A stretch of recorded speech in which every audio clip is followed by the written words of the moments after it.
श्यामा श्याम श्यामा श्याम श्यामा श्याम। राम राज्य। राम राज्य एक ऐसी अवस्था है, एक ऐसा साम्राज्य है, एक ऐसी भावना है जिसमें ईश्वर ने जीव के उद्धार के लिए, जीव के कल्याण के लिए प्रकट होकर स्वयं अपने द्वारा भावना करी राम राज्य की। अपने द्वारा उसे प्रकट किया राम राज्य को। क्यों? क्योंकि राम से गिरते गिरते गिरते गिरते हमारी चेतना मलिनता की ओर चली जाती है। राम संपूर्ण अवस्था है, अभिव्यक्ति है, अनुभूति है। संपूर्णता का नाम श्री राम है, परिपूर्णता का नाम श्री राम है, सार तत्व का नाम श्री राम है। तो वो जो सार तत्व है, संपूर्णता पिए हुए जो तत्व है, उस तत्व ने अपना रस, अपनी भावना, अपनी सौहार्दता, अपनी प्रियता, अपनी ममता, अपनी शक्ति, अपनी सीता समावेश कर दी। कहाँ? राम राज्य में। राम राज्य की रक्षा के लिए, राम राज्य की भावना की रक्षा के लिए राम ने अपने प्राणों का त्याग कर दिया। श्री राम की प्राण है जानकी, अपने प्राणों का त्याग कर दिया। धर्म के वास्तविक स्वरूप का नाम है राम राज्य। आप राम राज्य में खड़े हो, अर्थात आप धर्म के उतने ही निकट खड़े हो जितने आप राम राज्य में खड़े हो। वर्तमान समय में कहीं भी जीव विचरण कर रहा हो, उसे भगवान ने प्रकट रूप से, साहित्य रूप से, शास्त्र रूप से, गुरु रूप से, माता पिता के रूप में बार बार संस्कारों को पिरोने की चेष्टा की है। संस्कार, सत्य बोलो, सौहार्दता, धैर्यता, प्रियता, ममता,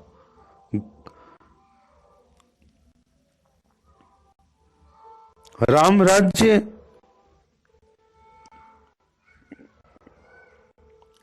आसान अभिव्यक्ति आज नहीं है, विपरीत अभिव्यक्ति है। आज हम धर्म के लिए कितना ही प्रयत्न कर लें, कितना ही लड़ लें, कितना ही झगड़ लें, कितना ही आगे बढ़ें, कितना ही एक दूसरे को गिराएं, कुछ भी करें, परंतु राम राज्य नहीं बना पाएंगे। क्यों? आज की स्थिति है कि हमें सुरक्षा के लिए मंदिरों पर, अर्थात हमारे धर्मालयों पर, मस्जिदों पर, हमारी आस्था के केंद्रों पर, हमारे दिल की चीजों पर, हमारे जज्बात की चीजों पर भी सुरक्षा लगानी पड़ रही है। क्यों? हम जज्बातों से खेलने लगे हैं आज एक दूसरे के। ये मंदिर मस्जिद हमारे जज्बात है, हमारी मोहब्बत है। हम एक दूसरे की मोहब्बत से खेलने लगे हैं आज इस कलयुग में। ये राम राज्य कैसे होगा? क्यों? क्योंकि पहले सुरक्षा की व्यवस्था केवल केवल इतनी मात्र राम राज्य में रह गई थी कि दंड जो केवल साधुओं के पास शेष बचा था। साधु जो धर्म की भावना में लकड़ी की बेंत को अपने साथ रखते हैं, अपने हाथ के नीचे माला जप करते हुए लगा के रखते हैं, वो दंड मात्र केवल शेष था लोगों के पास में। अन्यत्र कहीं कोई दंड ही नहीं बचा था, कोई दंड नहीं था किसी को देने के लिए। सोचिए, वो है राम राज्य जहां दंड ही ना है, जहां अपराध ही नहीं हो रहा है, अपराध ही नहीं हो रहा है। कैसा संभव है यह?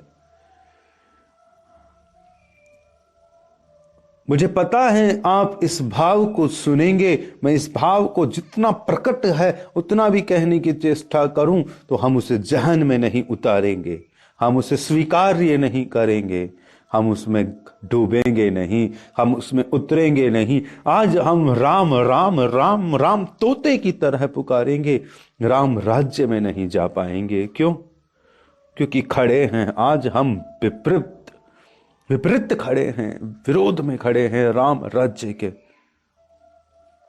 आज हमारे अंदर जल्दी है ज्यादा से ज्यादा सिक्योरिटी की। आज राम राज्य को सिक्योरिटी की आवश्यकता हो रही है, हमारी अवध को सिक्योरिटी की आवश्यकता हो रही है। जहां श्री राम सरकार ने यह भाव रखा, यह भावना प्रदर्शित करी कि दंड तो आवश्यक ही नहीं है, दंड की तो आवश्यकता ही नहीं है, आज वहां दंड की आवश्यकता हो रही है, सुरक्षा की आवश्यकता हो रही है। विपरीत जा रहे हैं हम, सही नहीं जा रहे। एक दिन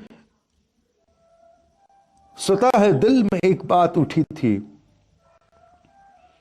कि नियमों को बनाने से, बार बार और बनाते रहने से उनके खंडन बनते हैं, उनके तोड़ बनते हैं। आप किसी बच्चे को भी कहोगे है आंख नहीं खोलना, वो जरूर खोलेगा, क्योंकि आपने रहस्य कहा है। वो उस रहस्य को जानने के लिए कौतूहलवश, जिज्ञासावश खोल कर देखेगा। क्यों कहा, आदेश क्यों किया, मुक्त क्यों नहीं छोड़ा।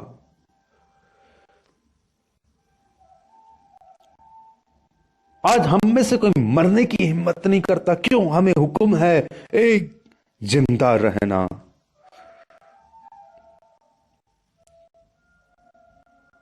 तो हम जिंदा रहकर देखना चाहते हैं कि आखिर मरने से इतना परहेज क्यों कहा। जिंदा रहकर देखें, इस जिंदा रहने में कौतूहल बन गया। राम राज्य में भेद केवल था ही नहीं, भेद केवल अभिनय मात्र मंच पर था, कलाकारों के पास था। वाद्य यंत्रों के जो संगीत का भेद है, वो भेद कि किस तरह से क्या संगीत बजेगा, ये भेद मात्र बचा था। किस तरह से कौन सा गान आज गाया जाएगा, ये भेद मात्र था। क्या संगीत के स्वर छिड़ेंगे, क्या राग होगी, क्या सरगम होगी, क्या नृत्य होगा, ये भेद मात्र था। क्यों था? क्योंकि कलाकार तो उस क्षण स्वयं भेद में रहता है जब वो कला की रचना में डूबता है, गोता लगाता है। तो इतना मात्र भेद छोड़ा था संगीत, कला इत्यादि का। राम राज्य में कोई भेद नहीं था। दंड केवल साधुओं के पास का दंड रह गया था। आज हम सब दंड देने वाले बनना चाहते हैं। आज सिक्योरिटी बढ़ रही है, आज पुलिस बढ़ रही है, आज फौज बढ़ रही है, हमें जरूरत हो रही है सुरक्षाओं की। तो हम तो विपरीत जा रहे हैं ना राम राज्य के, हम इंतजामात करते जा रहे हैं ना। राम ने तो इंतजामों को हटा दिया।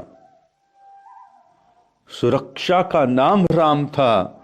जहां राम राज्य है, जहां राम राजा हैं, जहां राम स्वामी है, वहां आवश्यकता क्या है? एक एक प्रजा के स्वयं वह सेवक है, स्वामी है, राजा है, नृप है, उसकी सुरक्षा की रक्षा के लिए है, उसके अधिकारों की रक्षा के लिए है, उसके कर्तव्य की रक्षा के लिए है स्वयं राम। जहां वहां दंड की आवश्यकता नहीं, दंड केवल धर्म के स्वरूपों के पास में रह गया, साधुओं के पास में रह गया। साधुओं ने धर्म का क्या किया? साधुओं ने धर्म का क्या किया? साधु ही दंड का अधिकारी है। धर्म का मंदिर, हमारा जो मंदिर है वो मंदिर ही दंड देने का अधिकारी है, अर्थात मंदिर ही सत्ता है, हमारे ठाकुर ही सत्ता है, हमारा धर्म ही सत्ता है। सत्ता आज संतों के पास में होनी चाहिए। संत वेशधारी का अर्थ संत नहीं, वेश तो कोई भी ले सकता है, वेश तो रावण ने भी लिया था, वेश तो कोई भी ले सकता है। हृदय से जो संत है, जिसका हृदय पुष्प खिल चुका है, ऐसे व्यक्ति के पास में अगर सत्ता होती है, दंड का प्रावधान होता है, न्याय का प्रावधान होता है, न्यायाधीश को संत व्यक्ति होना चाहिए, सहृदय व्यक्ति होना चाहिए, राम राज्य को जीने की उसमें लालसा होनी चाहिए, वो न्याय की कुर्सी पर बैठे जाकर। संत किसे कहते हैं? जो भीतर से राम राज्य को जी रहा हो, भीतर से, जिसे हर वक्त लगता हो वो राम राज्य में खड़ा है, जिसकी घटनाएं बाहर अभिव्यक्त हो तो लगे कि राम राज्य का प्राणी हमारे सामने है, वो संत होता है।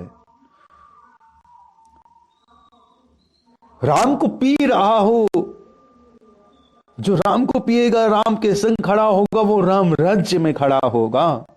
राम राज्य उसके अभिव्यक्ति से झलकेगा, उसके हाव भाव, उसके कर्तव्यों से झलकेगा। तो धर्म के पास में सत्ता रहनी चाहिए थी, अधिकार रहना चाहिए था। आज हम विपरीत कर रहे हैं। हमारे धर्म गुरुओं को तो आज हम पाबंद कर रहे हैं, उन्हें परेशान कर रहे हैं, उनके विपरीत हमारे मन में चेतनाएं हैं। हमारे धर्म, हमारे संतों के मन में, संतों के मन में धर्मगुरु संत ही हो सकता है, साधु ही हो सकता है। साधु जिसका मन सद गया हो वही हो सकता है, जिसका मन भटकता ना हो, सद गया हो, साध लिया हो, जिसने अपने मन को, जो सिद्धियों को प्राप्त कर चुका हो। सिद्धियों का अर्थ, सिद्धियों की पिपासा की निवृत्ति ही वास्तविक सिद्धि है। अपना समर्पण कर देना ही वास्तविक सिद्धि है। अपनी आत्मा को श्री राम में तिरोहित कर देना ही वास्तविक सिद्धि है।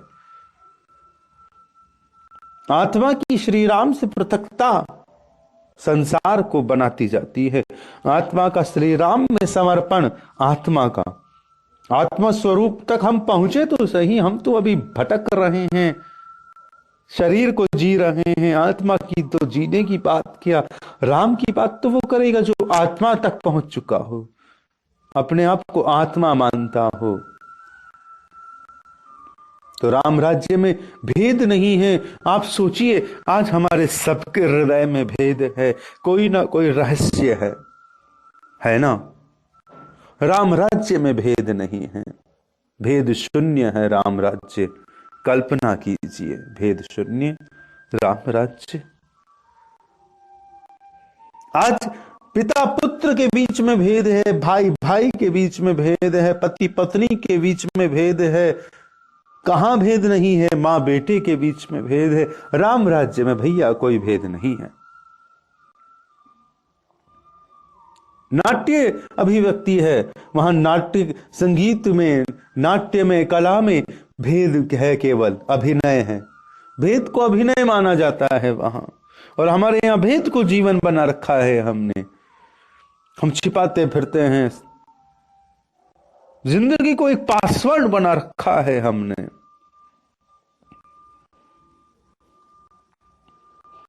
सीक्रेट डाटा कलेक्ट करते हैं हम। भेद क्यों? हम तो विपरीत जा रहे हैं, भेद अगर हम ज्यादा इकट्ठे कर रहे हैं।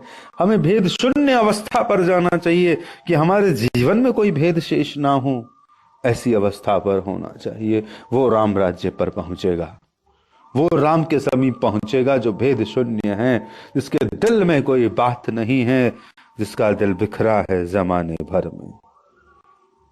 दिल बिखरेगा तभी तो मोहब्बत होगी यारों। तुमने तो दिल को पासवर्ड में बंद कर रखा है।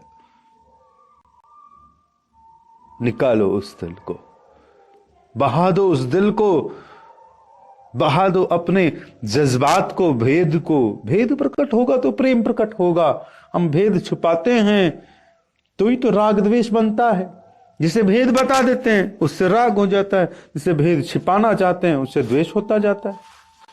बस आज भेद वाली सृष्टि ज्यादा हो चुकी है, हमारा द्वेष ज्यादा है, राग कम है। इस संसार में हम प्रेम 2, 3, 4, 5 लोगों को करते होंगे, 20 लोगों को करते होंगे, 100 लोगों को करते होंगे। नफरत सारी दुनिया से करते हैं। बाढ़ में जाए सारी दुनिया, बार बार बोलते हैं। आग लगे दुनिया को, बार बार बोलते हैं। मोहब्बत 4 लोगों से करते हैं, रोना हमें 5-10 लोगों के मरने पर ज्यादा आएगा, बाकी तो हमें कोई फर्क नहीं पड़ता।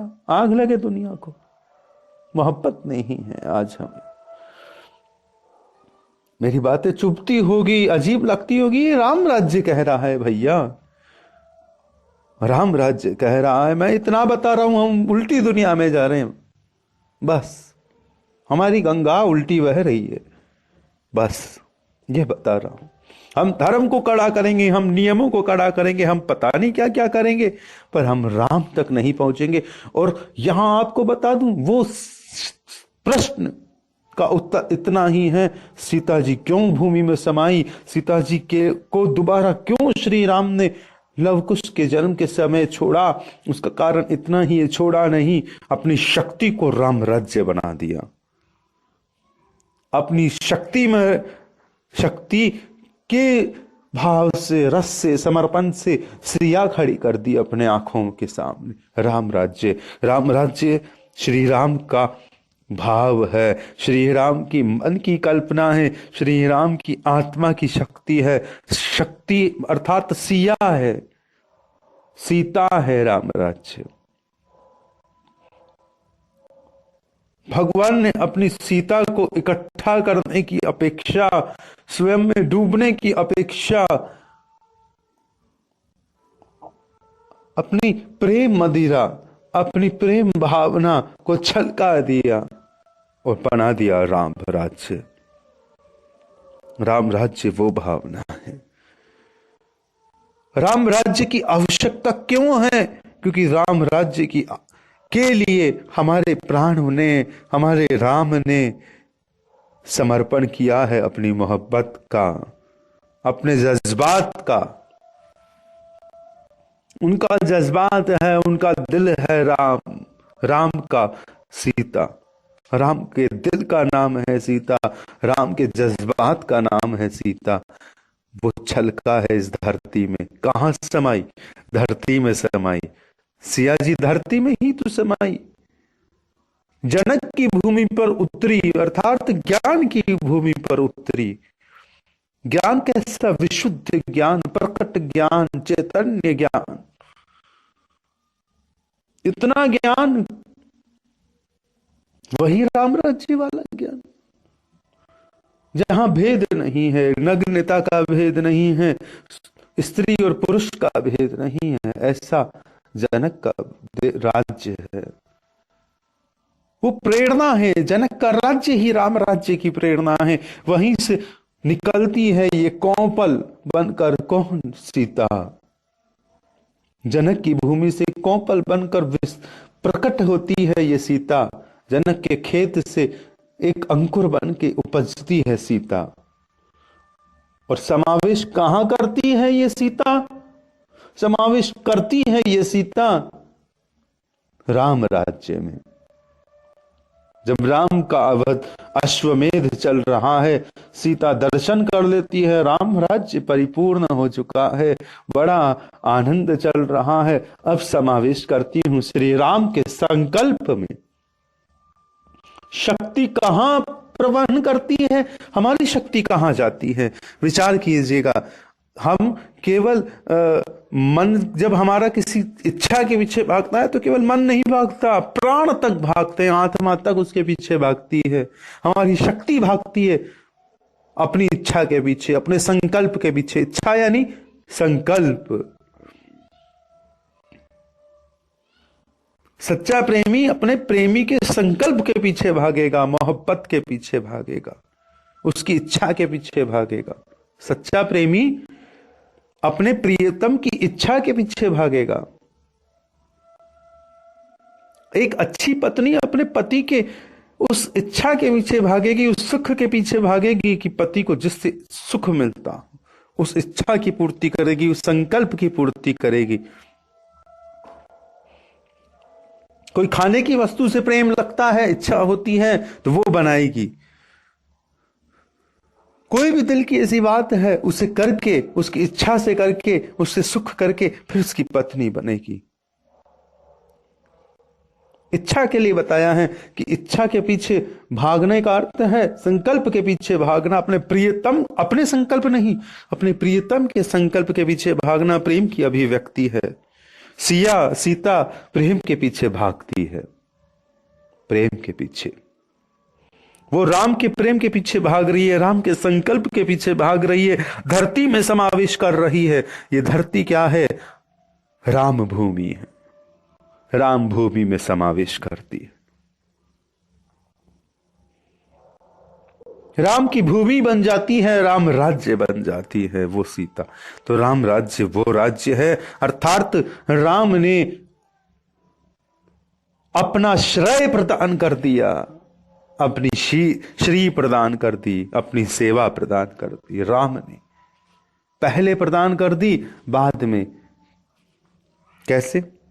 श्री राम ने अपनी श्री प्रदान करी है सबसे पहले, बाद में कहा है मैं निवेदन करता हूं इस राम राज्य की। अपनी श्री पहले प्रदान करी है, अपनी शक्ति पहले प्रदान करी है, अपना फल पहले प्रदान किया है। राम राज्य। सत्य हमें राम राज्य तक ले जा सकता है। ये बात आज कल्पना लग रही होगी, लग रहा होगा मैं कोई उपन्यास का, नाटक का कोई संवाद बोल रहा हूं। नहीं, ये मन की कल्पना नहीं है। तुलसीदास जी ने स्पष्ट देखा है, लिखा है, समझा है, हमें समझाया है। राम राज्य को देख रहा हूं बाबरों, राम राज्य को देख रहा हूं। क्या बताऊं तुम्हें क्या हो रहा है वहां?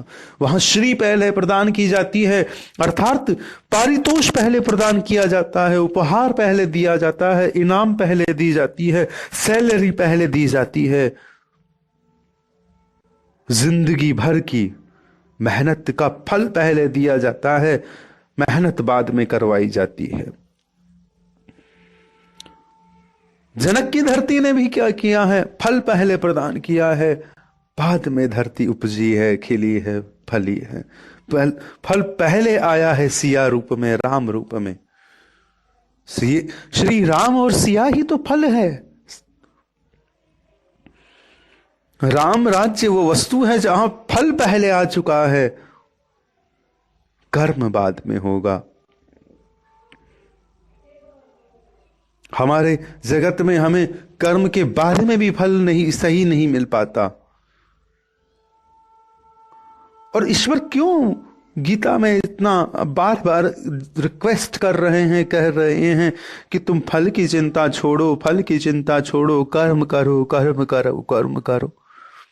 क्यों? बिकॉज दैट कि उनके राज्य में, राम राज्य में फल पहले मिल गया है, इसलिए ईश्वर कह रहे हैं, क्योंकि वो राम राज्य से बोल रहे हैं, राम की भावना से बोल रहे हैं, रामत्व से बोल रहे हैं, राम बोल रहे हैं, तो वो यही कहेंगे, कर्म करो भाई, फल मिल चुका है, फल मिल चुका है। फल देकर कह रहे हैं कर्म करो।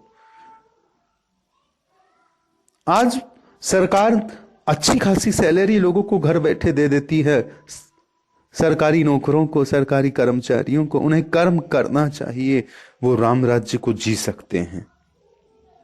उन्हें राम राज्य की एक अभिव्यक्ति को जीने का अवसर मिल रहा है कि धन बिना मांगे मिल जाता है, परिणाम बिना मांगे मिल रहा है, कर्म फल बिना मांगे मिल रहा है। राम राज्य में पहले कर्म फल मिल रहा है। राम राज्य में भिक्षा के लिए किसी को आना नहीं पड़ता, द्वार पे जाके उसकी तृप्ति की जाती है। राम राज्य वो राज्य है, द्वार पे जाके तृप्ति की जाती है। जब तक हमारे द्वार पर एक भी याचक है, हम कैसे कह सकते हैं राम राज्य है? नहीं है राम राज्य। क्यों क्यों अतिथि देवो भव कहा गया कि इन आने वाले याचकों को मिटाना है, इन आने वाली याचना को मिटाना है। ये याचना का अर्थ है कि राम राज्य से हम दूर है। भगवान कैसी सृष्टि करेंगे? भगवान राम राज्य जैसी सृष्टि करेंगे। भगवान क्या देखना चाहते हैं? भगवान राम राज्य देखना चाहते हैं। उन्होंने अपने जीवन में अपनी सीता को बहा दिया इस राम राज्य के लिए। सीता को अपने भीतर से निकाल कर खड़ा कर दिया राम राज्य।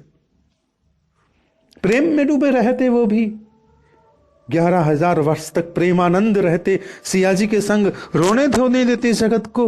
नहीं, राम राज्य बनाना था 11,000 वर्ष। श्री राम की सारी यात्रा का अर्थ राम राज्य है। वो लंका क्यों गए? राम राज्य बनाने गए। अपना सेवक नियुक्त करके आए कि जैसा राम राज्य में होगा वैसी तुम यहां पर रूपन करोगे। क्या थी लंका? रावण राज्य। रावण राज्य को राम राज्य बना दिया श्री राम ने। कैसे? वहां भी पहले अपनी शक्ति भेजी, पहले अपनी शक्ति निरूपित करी। श्री सिया के रूप में, सीता के रूप में वो ले गई राम सेवकों को, ले गई उन बावरों को, और विध्वंस हुआ वहां पर रावण राज्य का, राम राज्य का। रावण राज्य की स्थापना हो गई कहां? लंका में। तो राम राज्य का प्रसार कर रहे हैं बस। आज ऐसा नहीं है। राम ने करुणा, प्रेम, सभी सरसता इत्यादि सभी भावनाओं का प्रचार बहुत भाव से किया है, रस से किया है। वह ईश्वर है, परिपूर्णता से किया है। परंतु अभी मैं राम राज्य की बात कर रहा हूं।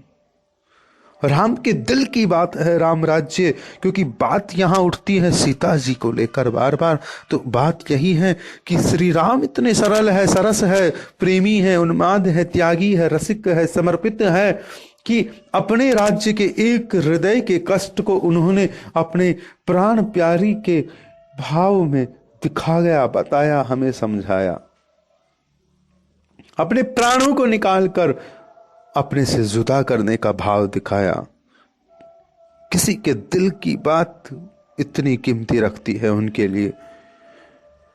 भले ही कल्पना में कहा हो, उस धोबी ने मजाक में कहा हो, ऐसे ही एक संवाद कह दिया हो, ऐसे ही दिल में उठ गई हो बात, परंतु राम ने उसे सच माना। बड़ी बात यह है कि राम ने उसे सच माना।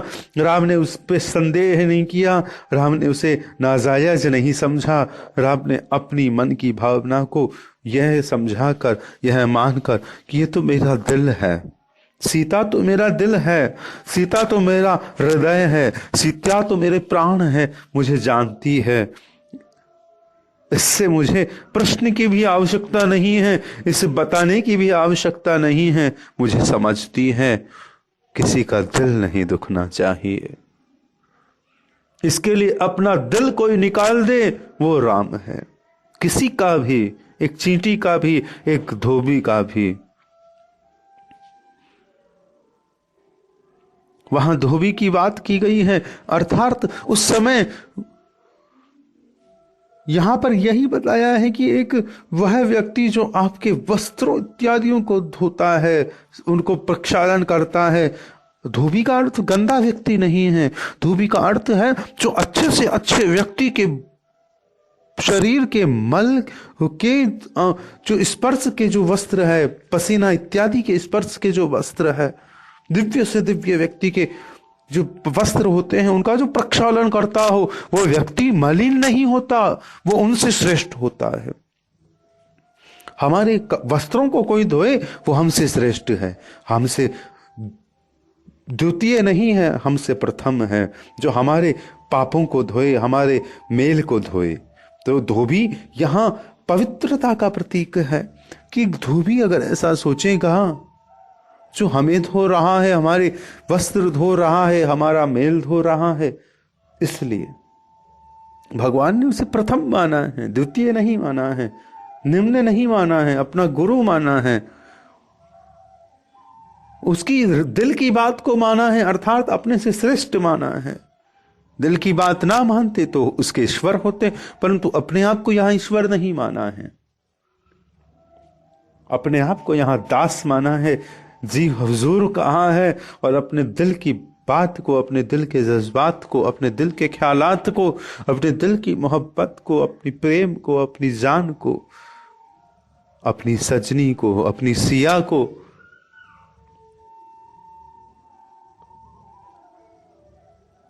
संसार में सब कुछ मुमकिन है, पर सिया राम का विछोह है, असंभव है। नित्य रूप से सिया राम एक है, रसमग्न है। सिया राम की युगल आशिक, युगल प्रेमी राम जी का वही समय काल तक का चिंतन करते हैं, उन लीलाओं तक का ही चिंतन करते हैं जब तक राम जी वनवास ना गए। वो राम जी के राम राज्य का भी चिंतन नहीं करते, क्योंकि वहां पर सीता जी बह गई। सीता जी राम जी की भावनाओं में राम राज्य के रूप में बह गई, उनका संकल्प बन गई, भूमि में समा गई। इसलिए इस भावना का भी चिंतन नहीं करते। जहां हमारे राम अंदर से आसान नहीं है राम के लिए सिया वियोग में राम राज्य को खड़ा कर देना। अपनी मोहब्बत को उन्होंने राम राज्य बनाया है। राम राज्य का खंडन करते तो सीता जी को ना भेजते। आज राम राज्य नहीं है, हम ये बात समझ ही नहीं सकते, नहीं समझ सकते। राम समझ सकते हैं, राम किसी का दिल नहीं तोड़ सकते, राम समझ सकते हैं। राम राज्य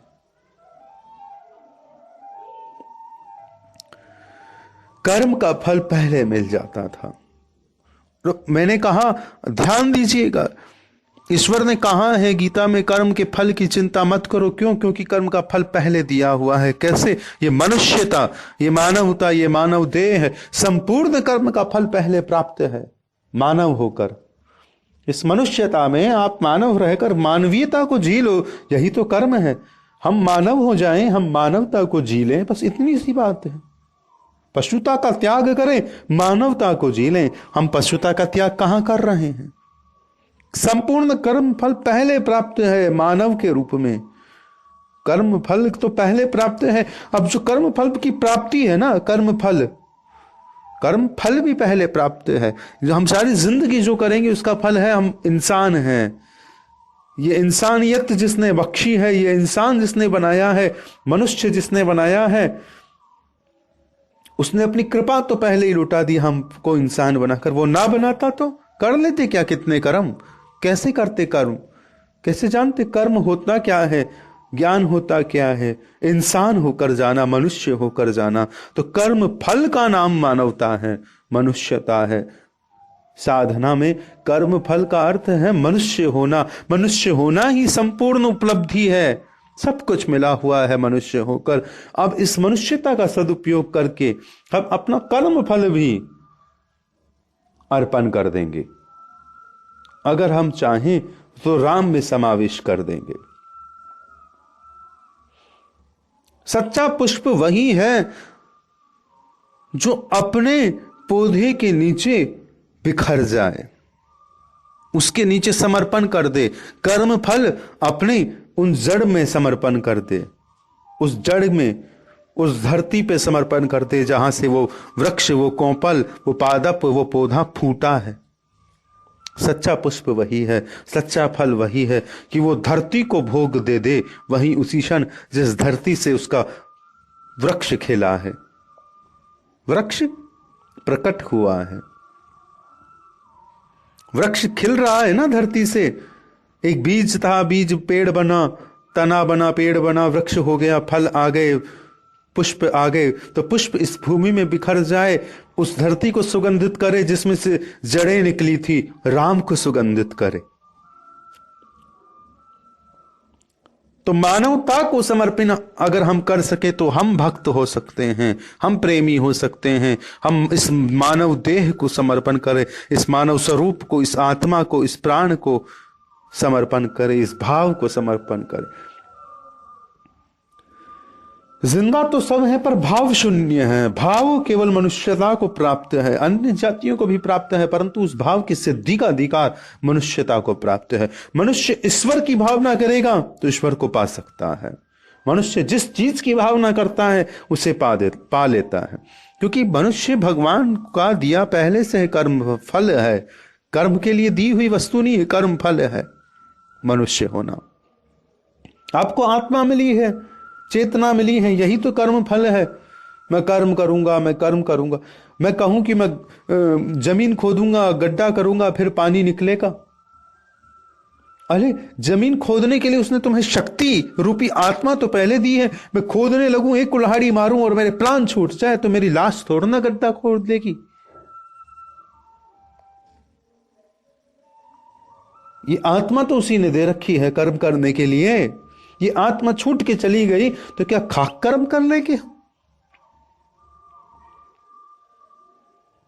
कर्म कर्म की बातें करते हैं। कर्म करने के लिए ये चेतना तो वहीं से आ रही है ना, ये प्राण, ये ऊर्जा। कोमा में पड़े पड़े थोड़ी ना हम कर्म कर पाएंगे, नहीं कर पाएंगे। तो चेतना प्रदान है, आत्मा प्रदान है, मानवता प्रदान है, मानवीयता प्रदान है, मनुष्य स्वरूप पहले प्रदान है कर्म फल के रूप में। राम राज्य में पहले श्री प्रदान होती है। स्वयं राम ने अपनी श्री प्रदान करी है राम राज्य में। लवकुश जन्म भी ना हुआ इतनी जल्दी, फिर 11,000 वर्ष तक उन्होंने राज्य किया है सबके संग में। शत्रुघ्न को भी भेजा सिंध प्रदेश में, सब जगह राम राज्य की स्थापना करी है। बस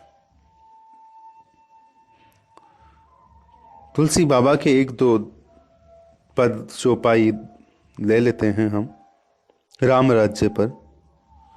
बात यहीं से शुरू करनी थी और हम बहुत बोल गए, इतना बोल गए कि अब ज्यादा बोलेंगे तो फिर आपको सुनने में असुविधा होगी। लता बिटप मांगे मधु चवही, मन भाव तो धेनु पयस्रवही, शशि संपन्न सदा रह धरनी, त्रेता भय कृत जुग के करनी। बेलें और वृक्ष मांगने से ही मधु मकरंद टपका रहे हैं, मांगने से ही मधु मकरंद टपका रहे हैं।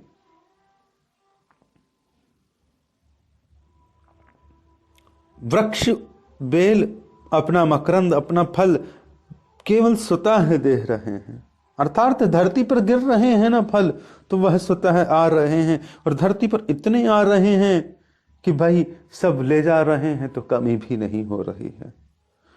स्वतः मकरंद गिर रहा है, स्वतः फल गिर रहे हैं, स्वतः मधु गिर रहा है, पुष्पों से मधु झर रहा है। सोचिए आज पुष्प अपनी मधुता को समेटे हुए है, अब उसके अंदर एक शहद है, हर पुष्प में एक शहद है, एक मधु है, एक हनी है।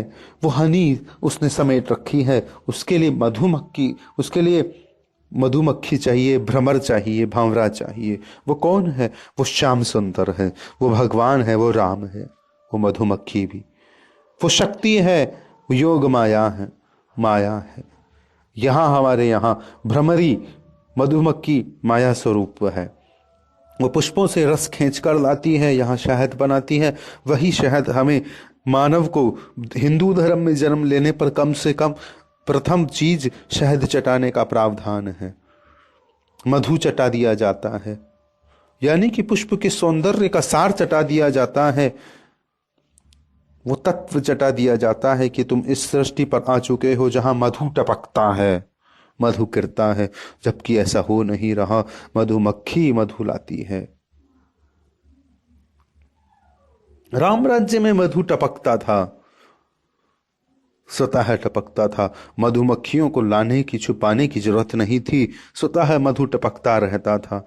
कोई भी भर ले जावे, हर पुष्प मधु टपका देता था बिन मांगे। सृष्टि प्रकृति उसे फल प्रदान कर रही थी बिन मांगे, बिन मांगे।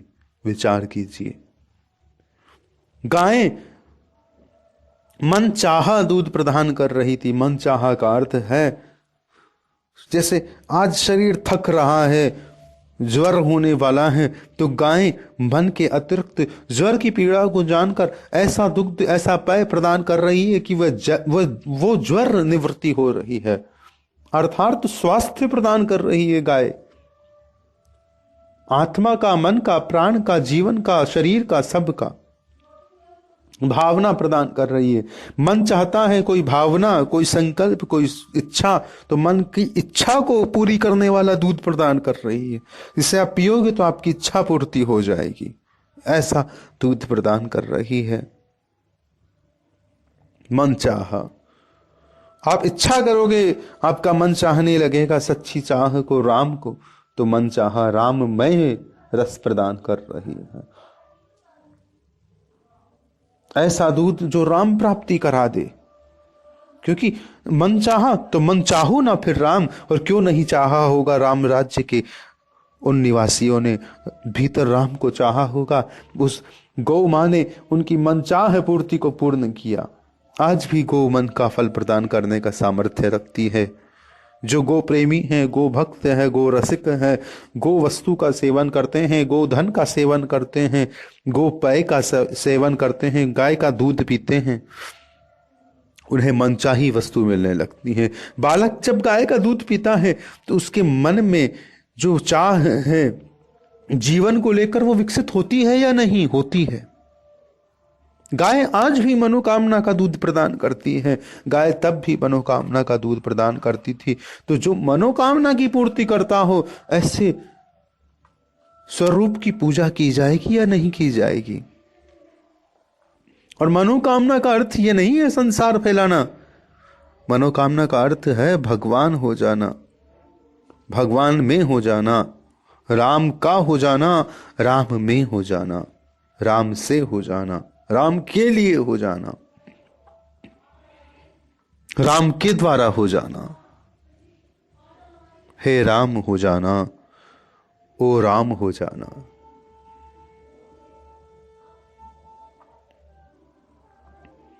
तो विचार कीजिए, ऐसी सृष्टि थी, स्वतः पहले फल प्रदान करती थी। इसीलिए हमने कहा कर्म फल पहले मिलता था, कर्म फल पहले हो प्राप्त था। तो दंड भी नहीं थे, भेद भी नहीं थे। त्रेता के उस युग में सतयुग जैसी स्थिति होने लगी थी। सतयुग, जहां सत्य का जीवन हो, जहां ईश्वर जीवन हो, ईश्वर प्रकट रूप से जहां जी रहे हो, वो सतयुग है। चेतनाओं में प्रकट रूप से ऐसी संवाद होता हो, जहां जैसे सतयुग का अर्थ है, सभी को पता है कि हमारे भीतर राम प्रकट है। जैसे राम अभिनय कर रहे हों विभिन्न पात्रों का, ऐसा था सतयुग। अभिनय के समय में सभी को बोध होता है ना, मेरे भीतर वास्तव में है क्या। हम जीवन में यहां धरती पर अभिनय थोड़ा नहीं कर रहे हैं, हम तो सीरियसली ले लिए इस नाटक को। हमने तो सीरियसली ले रखा है इस नाटक को। हमें तो सर दर्द होता है इस फालतू के नाटक में। मरते हैं, रोते हैं, सर फोड़ते हैं एक दूसरे का, क्या कुछ नहीं करते। हम तो भूल चुके हैं कि ये नाटक चल रहा है। वास्तव में हम कोई और बला है, अभिनय कर रहे हैं इस जगत के मंच पर, हम तो भूल गए। सपने आते हैं हमें रोज चेताने के लिए कि भाई सपना देखो, सपने में क्या होता है, नाटक ही तो होता है, उसे हकीकत थोड़ा ना मान लिया जाता है। हम सब ने अपने आप को ना जाने कितनी बार सपनों में मारा होगा, काटा होगा, ना जाने हमने सपनों में खुद को कितनी बार ही मरा हुआ देखा होगा, फिर सुबह उठकर आनंद लिया जीवन का। क्यों ना उसे सच मान लिया, क्यों ना हम फिर उठे ही नहीं कि अरे हम तो मर गए हैं। उठे कैसे? उठ गए। सपने को हम झूठ मानते हैं, और इस झूठ को हम क्यों नहीं सपना मानते। हम उठ गए तो हमने कौन सा बड़ा काम कर लिया। जब हम सोते हुए सपना देख रहे हैं तो हम जागते हुए क्या खाक देखेंगे? ये भी सपना है। सोया जागा क्या भया। दिल से जागना पड़ेगा, पूरा जागना पड़ेगा, आत्मा से जागना पड़ेगा। आत्मा जग जाएगी तो आत्मा सोएगी भी नहीं। मिट्टी सोएगी, देह सोएगी, देह सुस्ताएगी, आत्मा नहीं सोएगी। आत्मा राम से लग जाएगी। फिर वो सपना नहीं देखेगी, वो राम को देखेगी, राम राज्य को देखेगी। इसलिए संत, राम को प्राप्त व्यक्ति, जिसने राम की प्राप्ति कर ली हो, राम में डूब चुका हो, वो रसिक, वो प्रेमी, वो राम भक्त, वो कृष्ण भक्त, वो रस भक्त, ईश्वर का भक्त, शिव भक्त, तो वो जो भक्त है वो संत है, जो राम राज्य में जी रहा हो, जो ईश्वर के सपने में जी रहा हो, जो ईश्वर के ख्वाबों में जी रहा हो, जो ईश्वर की सृष्टि में जी रहा हो।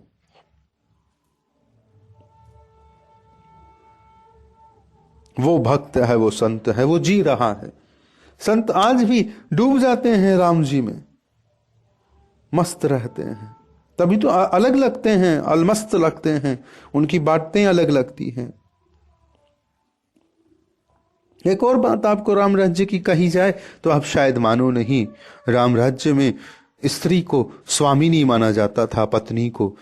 जैसे आज हम स्वामी मानते हैं ना पति को, शास्त्र कह रहा है, हम मान भी रहे हैं। तो जो स्वामी है, शास्त्र कह रहा है, पर शास्त्र कह रहा है कि तुम मालिक हो, तो मालिक के अंदर यह भावना होनी चाहिए कि भाई मैं मालिक हूं किसका? अपनी शक्ति का, अपनी पत्नी का। वो मेरा पोषण कर रही है, मुझे चेतना दे रही है, मुझे शक्ति दे रही है, जीवन का मंत्र दे रही है, संग दे रही है, समर्पण कर चुकी है। मैं उसका स्वामी नहीं, वो मेरी स्वामिनी है। समर्पण उसने किया है। सच्चा मालिक यह कहेगा। श्याम सुंदर श्री प्रिया जी के भक्त हैं, सेवक हैं, चाकर हैं, रसिक हैं, दास बने रहते हैं। स्वामिनी पुकारते हैं, स्वामिनी, स्वामिनी। वहां पर श्री प्रिया स्वामिनी है, श्री श्याम सुंदर उनके चाकर हैं, दास हैं। और हमारे यहां हम इसकी कल्पना कर सकते हैं क्या? नहीं। स्त्री के दिल में स्वामी का भाव है। स्त्री के दिल में स्वामी का भाव जिस तरह से है, वैसा पुरुष के दिल में स्वामिनी का भाव आ सकता है क्या? नहीं आ सकता। राम राज्य में था। दशरथ जी ने अगर श्री कैकेयी को स्वामिनी नहीं माना होता तो क्या संभव था राम जी को वनवास भेज देते? दास की तरह ही तो एक राजा ने भी अपनी पत्नी की बात को माना। दो वचन ना मानते, प्राण जाए पर वचन ना जाई। वचन ना जाए ये शब्द कौन बोल सकता है? दास। स्वामी को वचन मानना ना मानना कौन सा महत्व रखता है? आज आप, हम जो पति हैं, घर के पति जो होते हैं, वो माने या ना माने क्या फर्क पड़ता है? पत्नी को मानना पड़ता है। तो दशरथ किस तरह से कह रहे हैं कि प्राण जाए पर वचन ना जाए? जैसे तो उनके कोई स्वामी ने आदेश दिया हो, उनके वजूद ने आदेश दिया हो, उनके गुरु ने आदेश दिया हो। गुरु मान रहे हैं। गुरु यानी एक होता है गुरु तत्व, जो कभी भी आपसे लघु ना हो, गुरु हो। गुरु कौन हो सकता है? जो कभी भी आपसे लघु ना हो। हम जिंदगी में बहुतों को अपने से नीचा गिराना चाहते हैं, एक गुरु मिलता है जिसे हम गिराना छोड़ देते हैं तो उद्धार होने लगता है। अगर हम संसार को गुरु बना ले, किसी को भी गिराना छोड़ दें तो बड़ा आनंद आ जाए, हम सबसे लघु हो जाएंगे। तो दशरथ जी क्या लघुत्व देखिए कि वो कैकेयी की बात मान रहे हैं। एक चक्रवर्ती सम्राट है, बहुत असुरों से युद्ध किया है, बहुत संसार देखा है, जानते हैं फिजूल की बात है, कोई भी आदेश देने का अधिकार रखते हैं, परंतु मानी बात।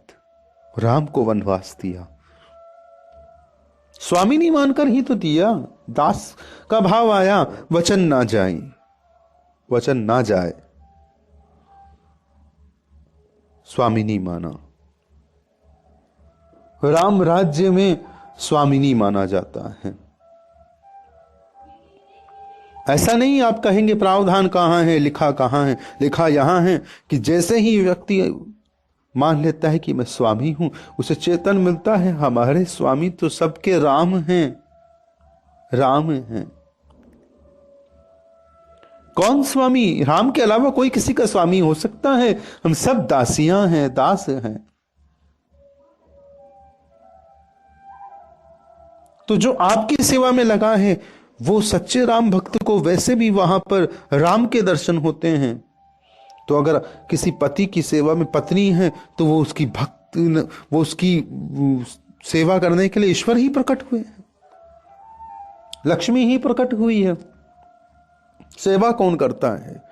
लक्ष्मी करती है।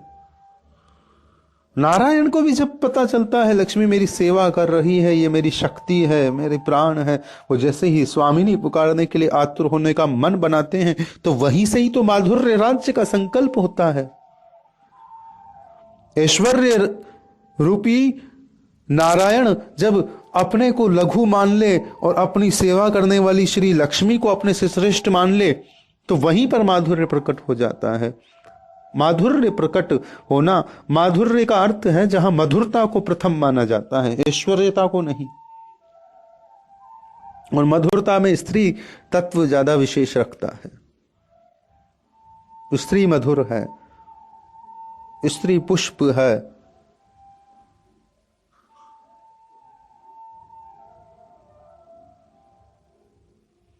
तो स्वामिनी जो मधु प्रदान करे, जो रस प्रदान करे, वो स्वामिनी है। जिसमें आपका रस हो, जिसमें ईश्वर का रस हो। लक्ष्मी पैर चाप रही है, ईश्वर का भी रस उसमें है। ईश्वर के पैरों के अंदर के स्पंदन को वो आनंदित कर सकती हैं, उन्हें अनुभव करा सकती है सुख राशि का, ईश्वर को भी। तो ईश्वर का सुख लक्ष्मी के पास है, तो वही लक्ष्मी फिर श्री राधा के रूप में प्रकट हो जाती है, सीता के रूप में प्रकट हो जाती है। सीता प्रकट होती है तो राम राज्य बनता है।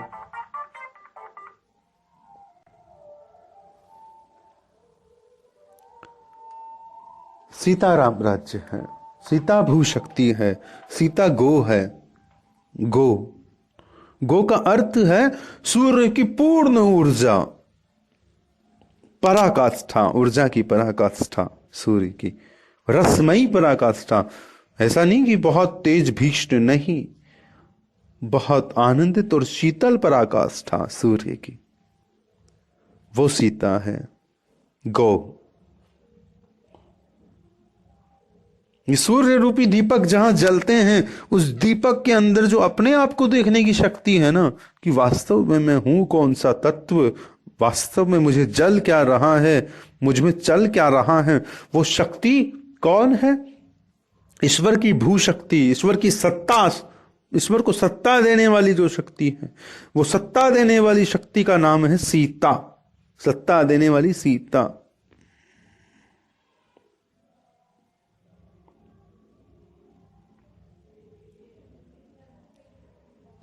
श्यामा श्याम। राम राज्य की बात जितनी भी हो पाई हो, मन करते हैं कि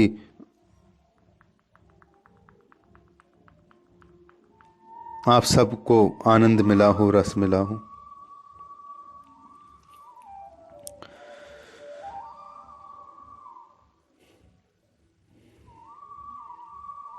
सागर निज मर जादा रही, डारही रत्न ताटा नहीं नर लाई।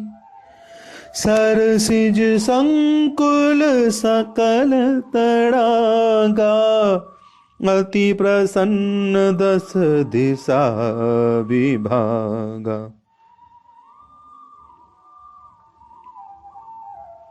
कूजहि खग मृग नाना वृंदा, अभय चरहि बन करहि आनंदा। शीतल सुरभि पवन बह मंदा, गुंजत आलीले चली मकरंदा। पक्षी कूजते हुए मीठी मीठी बोलियां बोलते हैं। भांति भांति के पशुओं के समूह वन में निर्भय होकर जहां घूमते हैं, आनंद करते हैं पशु। शीतल मंद सुगंध पवन चलता रहता है। भौरे पुष्पों के समीप पहुंचकर ही पुष्पों का रस लेकर चलते हुए गुंजार करते जाते हैं। ऐसे राम राज्य को हमारा सादर नमन, कोटि नमन, रस नमन, प्रेम नमन। श्री राम जय जय राम, सिया राम सिया राम सिया राम। श्यामा श्याम श्यामा श्याम श्यामा।